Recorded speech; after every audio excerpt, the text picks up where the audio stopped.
La bise avait ce soir des fragrances poivrées qui chatouillent, qui picotent le cœur des jouvencelles. Dans leur triste habit noir, les garçons fraîchement diplômés sifflaient des gueuses et boudaient la vitelle leur langoureux regard de mâles émasculés par le port d'une toge de gala solennelle. Balayant comme des phares les biches de la faculté s'interrogeaient. Lesquels étaient pucelles, ils étaient jeunes, beaux, ils incarnaient le rêve américain. Leurs parents riches, dévots, votaient massivement républicains. Dans le coin le plus sombre de la pièce bondée, un bel âtre aux yeux clairs à vous tourner les sens entretenait le nombre de ces courtisanes attirées par d'improbables espoirs de romances et d'histoires incroyables. En contes insensés, il berçait les mignonnes avides de sornettes. Mais notre pauvre diable, bien loin de s'en féliciter, tirait des plans sur une autre comète.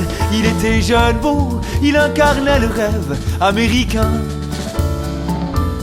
Ses parents riches, dévots, votaient bien sûr républicains. Or donc le jeune et faible, jouant les jolis cœurs, lorgnait dessus son verre la star des stadiums. Un étalon superbe qui, à en croire la rumeur à son instar, aimait beaucoup les hommes après quelques échecs, quelques vaines œillades. Leurs regards s'agrippèrent, leurs narines frémirent, leurs beaux yeux de beaux mecs soudain brillèrent en cascade les pas de danse. Bientôt les réunir, ils étaient jeunes, beaux, ils venaient de croiser Cupidon. Leurs parents riches, dévots, ne trouveraient sûrement pas cela mignon.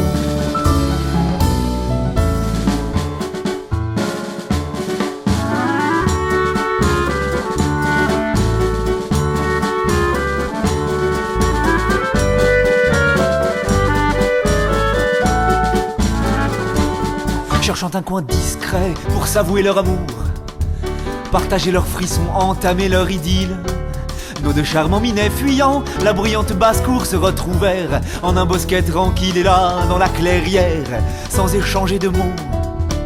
Leur amour, leur désir, enfin firent leur office. Tous deux se partagèrent les rôles de Verlaine et Rimbaud, et l'un à l'autre s'offrit en sacrifice. Ils étaient jeunes, beaux, ils vibraient d'une même ferveur. Mais un promeneur bientôt mettrait un terme à tant de bonheur. Les bals et les galas ne sont pas faites sages, et surveillant le parc avec beaucoup de zèle, le proviseur tomba comme une mouche dans le potage sur les garçons en pleine bagatelle. Et le bigot outré, gardien de la morale, aveugle au charme viril de ses corps en prière, eut la vicieuse idée de les traîner au tribunal où une loi régissait les derrières, et les amants, diplômés à deux doigts de devenir ingénieurs, au pays de la liberté, furent condamnés pour leur meurtre. Ils étaient jeunes, beaux, ils incarnaient le rêve américain. Mais dur d'être homo quand tes parents votent républicains.